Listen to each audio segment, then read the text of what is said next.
Gilbert Grèce, c'est-à-dire on ne fait pas de fioritures, on joue très sérieux, on reste concentré pendant 90 minutes. Et toutes les zones du terrain sont très bien occupées. Nous sommes en début de partie, après seulement 8 minutes de jeu. Une bonne passe de Bernard Lacombe pour Giresse, qui évite le tacle de Bruno Steck, mais Desrousseaux était bien sorti. Giresse regagnera son poste en boitillant quelque peu. Après ce tacle tout de même un peu sec. Bordeaux semble contrôler le jeu, mais Tours va être bien près d'ouvrir la marque à la 13e minute. Voici l'action. Un tir aussi puissant que précis de l'ailier gauche Dehon, bien détourné en corner par le gardien yougoslave Pantelic. Vraiment une très bonne frappe de balle de l'ailier gauche de Tours que nous allons retrouver sur ce corner. Cette fois c'est une reprise du pied gauche, mais là encore il y a Pantelic qui était décidément dans un grand soir. Ce deuxième corner n'apportera pas grand chose. Et nous nous retrouvons à la 22e minute. Bordeaux fait toujours bien circuler le ballon au milieu de terrain, mais c'est Tours qui réussit les plus belles actions. Et à la suite de ce 1-2 entre Deville Chabrol et Delionis, eh bien El Goleador frappe pour la 19e fois. 1-0 pour Tours après 22 minutes de jeu. Ce n'était pas évident, pas facile de reprendre ce ballon. Mais Delionis, on le sait, est très adroit. Et la suite de cette remise de Deville Chabrol, que l'on a découvert il y a 15 jours dans un match de Coupe de France contre Lens, eh bien Onis trompe Pantelic. Les joueurs de Bordeaux accusent un peu le coup et l'équipe locale va être bien près d'ajouter un deuxième but à plusieurs reprises. Par exemple, à la suite de ce coup franc, un renvoi de Rohr, le ballon pour Bénard, qui centre une nouvelle fois. Et là, une passe de la tête de Delionis pour Maroc. Heureusement pour Bordeaux, Girard était bien revenu et a pu détourner du bout du pied. Sur le corner qui suivra, Bordeaux dégagera une nouvelle fois en corner. Ce deuxième corner, le voici. Le ballon ne sort pas, contrairement aux apparences.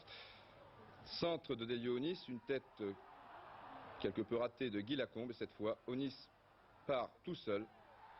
Et là, il s'en faut de quelques centimètres. Le ballon, vous l'avez sans doute remarqué, a touché le poteau. Au départ, une feinte de centre et un petit pont aux dépens de Kourichi. Et là, vraiment, il y avait un trou de souris. Et Maroc arrive un petit peu tard. Toujours Tours à l'attaque. Bénard relance très vite. Nous sommes à la 33e minute. Dehon pour Maroc qui a passé Trésor, mais Pantelic avait flairé le danger. Décidément, le deuxième but de Tours ne devrait pas tarder. C'est tout au moins ce que doivent penser les 17 000 spectateurs. Mais attention, Bordeaux se reprend. Giresse pour Tigana. Voilà un maître-tir du pied gauche, des 30 mètres qui surprend l'excellent Jean-Marc Desrousseaux. C'est dur tout de même pour Tours dans la mesure où ce but a été marqué à 40 secondes de la fin de la première mi-temps. Mais vraiment un beau tir du gauche de Tigana qui est pourtant droitier. De plus, il faut bien le dire, la frappe de balle n'est pas vraiment son point fort. Un partout. C'est bien entendu le score à la mi-temps. Et Bordeaux va partir très fort dès la reprise. Vous allez le voir. Nous sommes à la 48e minute.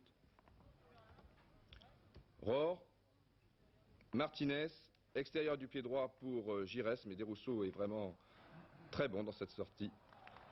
Un peu comme la première action de la première mi-temps. Petit incident à la 49e minute, puisqu'après ce coup franc de Giresse, Kourichi et Lacombe se télescopent. Les deux joueurs de Bordeaux se relèveront péniblement 2 ou 3 minutes plus tard.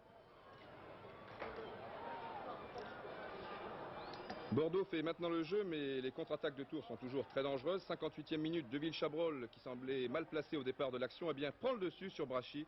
Et Onis échappe encore à Kourichi. Delionis est vraiment en très grande forme actuellement. 2 buts contre Auxerre la semaine dernière et 3 pénaltys, vous vous en souvenez sans doute, il y a 2 semaines en Coupe de France contre Lens.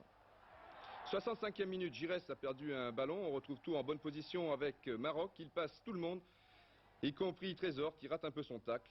Ce qui n'est pas le cas de Gernot Rohr, bien revenu. À cet instant de la partie, bien entendu, on sent que tout est possible, car il faut préciser que Bordeaux est également menaçant, comme vous le prouve ici cette tête de Kourichi à la suite d'un coup franc tiré par Giresse. Cela se passait à la 82e minute, mais Kourichi, qui monte toujours sur ce genre d'action, a encore trouvé sur sa route un magistral Desrousseaux. Enfin, ce n'est que partie remise, car le corner va être rapidement tiré. Et à la réception, nous retrouvons Kourichi de la tête. Cette fois, Desrousseaux et Tours s'inclinent. 2-1 pour Bordeaux, ce sera, vous le savez, le score final, mais on assistera à une fin de match passionnante. C'est ainsi qu'à 5 minutes de la fin, Onis sera bien prêt de profiter d'une relance pour le moins hasardeuse de Marius Trésor. Et puis dans les arrêts de jeu, Tigana, excellent hier soir, donnera un très bon ballon à Bernard Lacombe. L'avant-centre de Bordeaux, qui a, comme tout le monde sait, le coup d'œil, verra Desrousseaux légèrement avancé. Mais ce dernier possède vraiment une détente étonnante. Regardez, voilà un petit lobe, c'est astucieux. Mais encore une bonne sortie de Desrousseaux. Et 7e victoire à l'extérieur pour Bordeaux, qui l'emporte toujours avec un but d'écart.